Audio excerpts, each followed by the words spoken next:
Premier ministre devra répondre aux préoccupations des députés sur les options fondamentales qui ont conduit à l'élaboration du projet de budget 2015. Les députés ont passé au crible ce projet et formulé des observations lundi lors de sa présentation. Sachez que ce budget se chiffre à 9 milliards de dollars américains et celui de 2013 était chiffré à 8 milliards de dollars américains. Eh bien, avant de se rendre à l'Assemblée nationale, Matata Ponyo a reçu ce matin à la primature l'envoyé spécial des États-Unis dans la région des Grands Lacs, avec Ruth Feingold disant notamment parler du nouveau code constitutionnel, de la nécessité d'une action contre les FDLR dont le délai de désarmement est fixé au 2 janvier 2015. On écoute Ruth Feingold au sortir de cet entretien.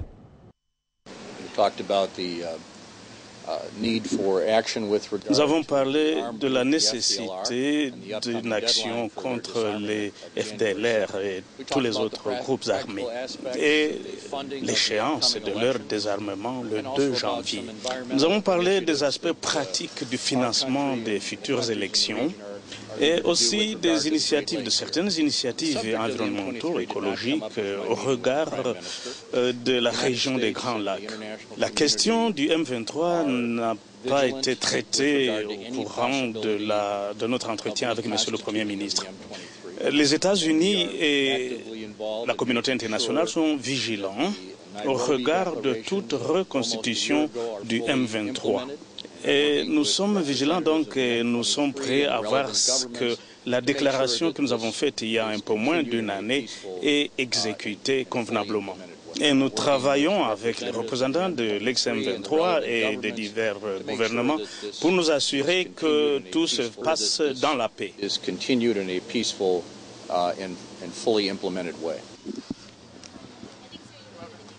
Processus électoral en RDC, le calendrier global arrivera bientôt.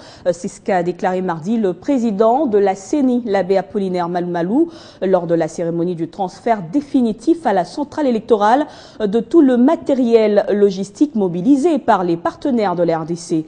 Vous le savez certainement, après la publication du calendrier des élections municipales, urbaines et locales, une partie de la classe politique congolaise ainsi que la communauté internationale ont demandé à la CENI de publier un calendrier électoral qui inclurait tous les scrutins, y compris les législatives et la présidentielle qui doivent se tenir en 2016.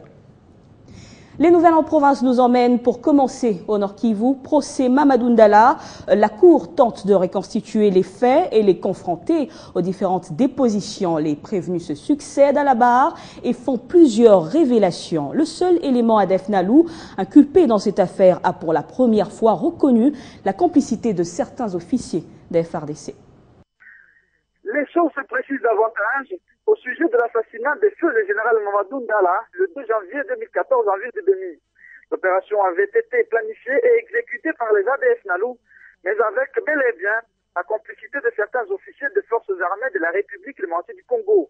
Révélation faite au cours de l'audience de mardi à Beni par le seul élément ADF Nalou qui comparait dans cette affaire. Monsieur Mbale Yosua, c'est son nom. Il a même cité un colonel des FRDC dont il a aussi ignoré les noms, a-t-il déclaré. Ce dernier, a-t-il confirmé, était en contact permanent avec les assassins de Mamadou Ndala. Il en est de même pour le vrai faux taximan moto qui avait infiltré le convoi du général à renchérir les provenus Mbale à la cour militaire opérationnelle du Nord Kivu. Des révélations très encourageantes pour le ministère public qui a promis approfondir davantage ces déclarations qui donnent plus de lumière au procès. Ont aussi comparu ce même mardi les colonels Kamoulete Joker et Mwindo Birocho.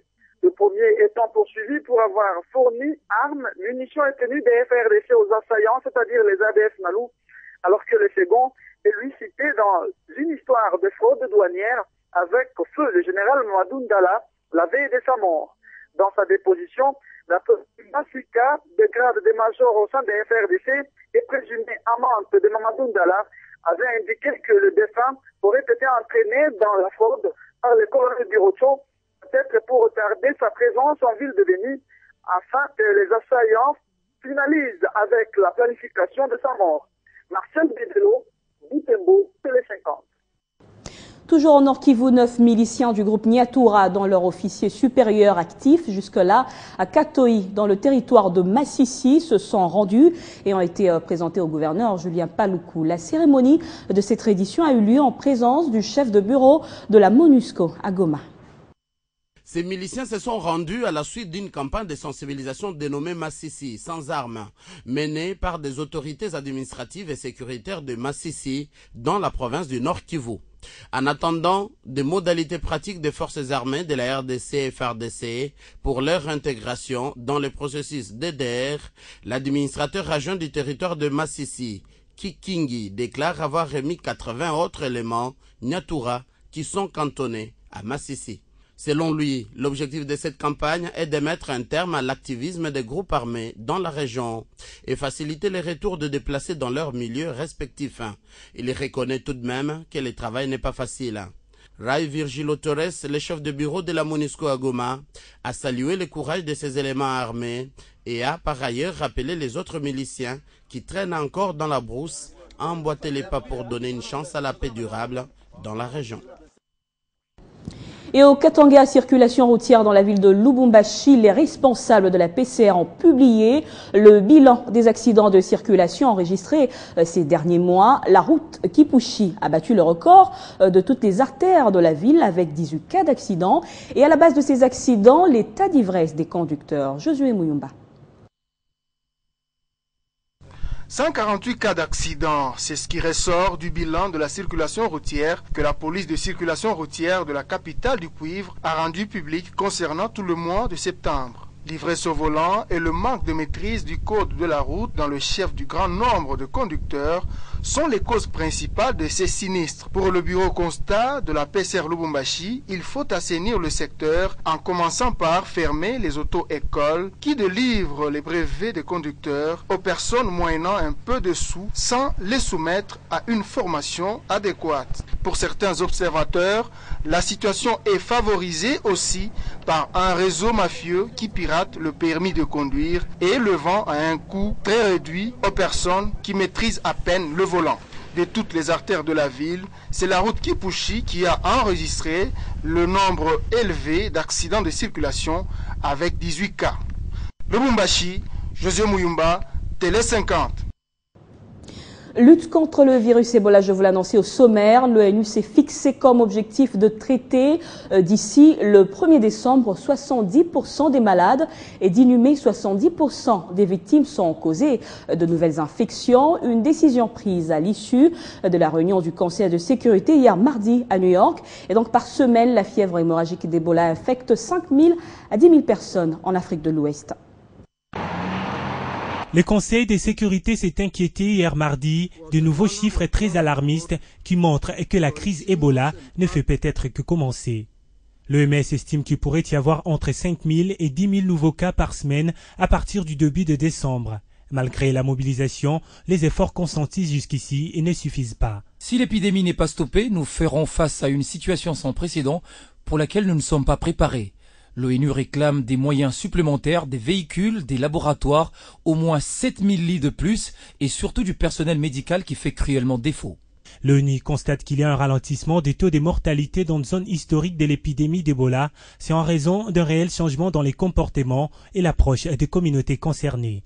En République démocratique du Congo, la situation montre déjà que la maladie est sous contrôle, même si l'on ne parle pas encore de l'éradication, à en croire le ministre congolais de la Santé publique.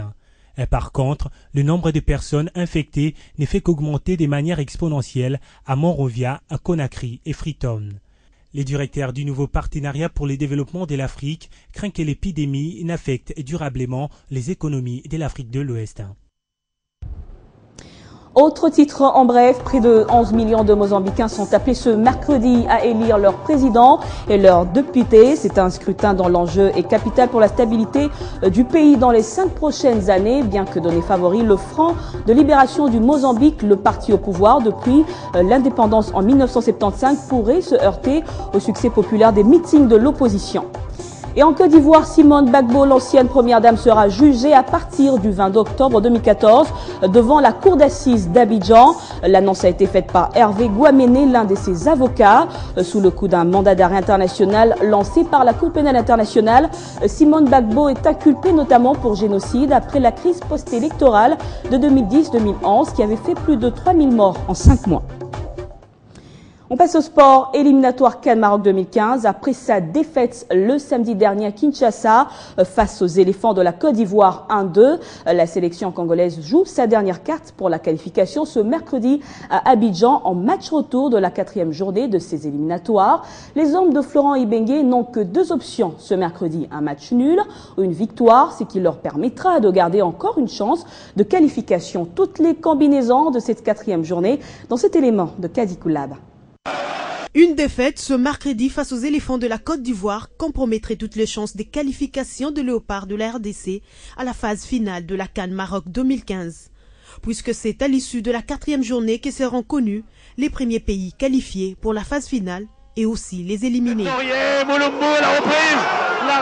3e du groupe D avec 3 points, la sélection congolaise n'a pas droit à l'erreur.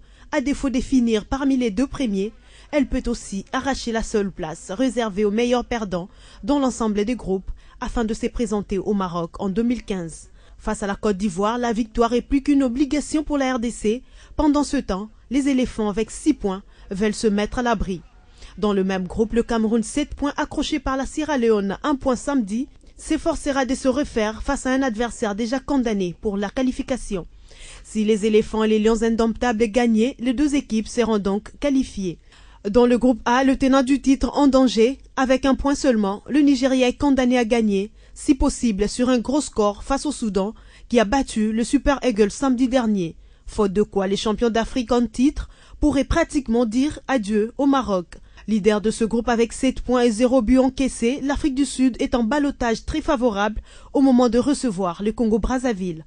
Pour l'Algérie, seule équipe à avoir réussi un carton plein lors des 3 premières journées dans le groupe B. Les choses sont simples. Une victoire ou un match nul ce mercredi face au Malawi suffiront à assurer la qualification, alors que le Mali doit impérativement battre l'Éthiopie. Dans le groupe C, par contre, les choses se sont déjà bien décantées. Le Gabon 7 points et le Burkina Faso 6 points s'affrontent à Ouagadougou avec pour un jeu la première place. Largué le Lesotho 2 points et l'Angola 1 point tenteront de faire de leur mieux avec le mince espoir que la 3e place de ce groupe soit qualificative. Avec les 4 équipes tenues en 2 points dans le groupe E, la poule est la plus indécise du lot. En tête avec 5 points, le Ghana prendra une sérieuse option face à la Guinée 4 points. Pendant ce temps, l'Ouganda 4 points sera face au Togo 3 points. Le groupe F prévoit Zambie-Niger et le Cap-Vert affrontera le Mozambique. Un match aux allures d'une finale dans le groupe G entre la Tunisie et le Sénégal avec 7 points chacun. Les 2 équipes ne se quittent pas depuis les débuts de ces éliminatoires. La Tunisie, qui a déjà réussi l'exploit de gagner au Caire, ne pense à rien d'autre que la victoire. De son côté, l'Égypte reçoit un Botswana pratiquement éliminé de la course à la qualification. Et en parlant de la rencontre décisive pour la survie des fauves congolais dans la course à la qualification à la CAN Maroc 2015, nous recevons sur ce plateau Eddy Kankou. Il est analyste sportif. Bienvenue. Eh bien, merci pour l'invitation. Voilà, alors la Côte d'Ivoire reçoit la RDC ce soir dans un match de qualification. Alors, pouvons-nous nous attendre à une réaction de la part des Léopards ce soir, surtout après avoir été battus par le même adversaire dernièrement? Une réaction est possible. L'entraîneur Florent Ibenge a un bon groupe. Les jeunes gens qui se débrouillent encore. Le groupe est bon, mais nous n'avons pas encore eu une équipe. La RDC